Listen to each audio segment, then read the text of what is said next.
life. So it used to be like 5 years ago, the idea was you do your thing, we do our thing, we don't bother each other. That was called tolerance. You want to dress up like a woman? Fine. Now the rules have changed completely. Worship me as I dress up like a woman or I'll crush you. That's why suddenly everything, even beer cans, are celebrating and promoting transgenderism. Bud Light has just released a commemorative can celebrating a man who dresses up like a woman. His name is Dylan Mulvaney. Here's Alyssa Heinerscheid, who brags that she is the first female VP of Bud Light, telling us that Bud Light loves Dylan Mulvaney but hates its own customers. So I had this super clear mandate. It's like we need to evolve and elevate this incredibly iconic brand. What does evolve and elevate mean? It means inclusivity. It means shifting the tone.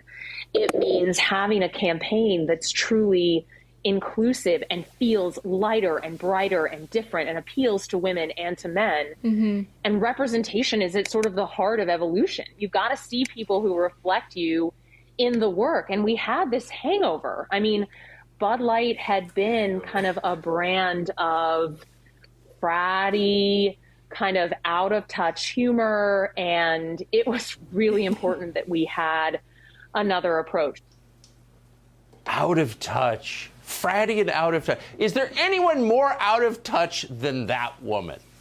Is that woman the perfect physical embodiment of the problem in America? Yes. How do people like that take charge of our country? The least impressive, the dumbest, the most reactionary, the people who live in the tiniest little worlds, they run everything. People who drink Bud Light are not impressed, is the truth. John Rich is one of them. He is, of course, a famous singer-songwriter, a country star. He joins us tonight with his thoughts on Bud Light going trans. Jonathan, I appreciate your coming on tonight. What do you make of this? Well, you know, there's a lot of smart, really high-paid people, Tucker, that sit around big conference tables at all the major brands, and they spend millions and millions and millions of dollars to market their product to do what? To sell more of it, whether it's beer or country music or a pickup truck or pretty much anything you can think of. And it's their right to market it however they want. They're making a bet that this is going to sell more product. And so, you know, I'm also in this world. You know, I sell music. Redneck Riviera is a brand of mine that's nationwide. I keep it real simple. I go God, family, and country. If you love God, family, and country, you'll probably love Redneck Riviera, and it probably won't disappoint you. And what's happening, Tucker, is people that have been loyal to brands for decades and decades are finding it hard to stay loyal to them, and so they start hunting down other brands that they can go support. And there's tons of up-and-coming American brands out there that people are flooding to right now, kind of like mine. So you really got to hope, and it's not even owned by the Bush family anymore, but that Bud Light fails over this. I mean, I don't want to be mean. I don't want to root for bankruptcy, but in this case, I think we have to hope for that.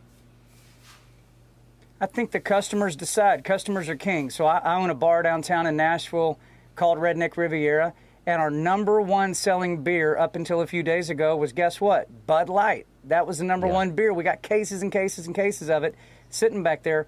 But in the past several days, you're hard-pressed to find anybody ordering one. So as the business owner, I just go, hey, if you guys aren't going to order it, we got to put something else in here. And at the end of the day, that's capitalism, right, Tucker? That's how it works. That's right.